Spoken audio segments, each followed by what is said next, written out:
আমি এখন আছি শাহবাগ। শাহবাগ থেকে আমি মাল লোড করে দিয়ে উত্তর দিকে দিয়েছিলাম।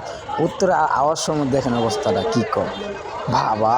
এই এমনি এই দেখেন, এই যে সামনে থেকে দেখেন কী করতেছে।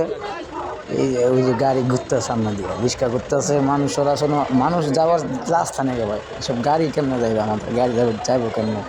আপনি ওখান কর শাহবাগ থেকে মানে অল্প একটু জায়গা জাম লাগে গেছে গিয়া। রাস্তা ঠিকই বড় আছে, কিন্তু অটো রিক্সা করলে গিয়া জায়গা হচ্ছে না।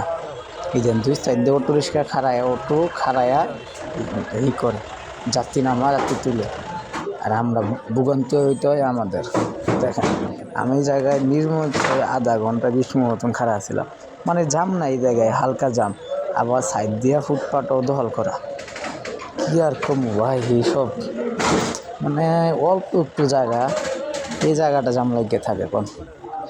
শাহবাগের এই অবস্থা ভাই, কিছুই কর নাই ভাই, কিছুই কর নাই। শহরে, এই শহরে থাকতে গেলে এরকম করে থাকতে হইবে, রাস্তাঘাটে যে জাম।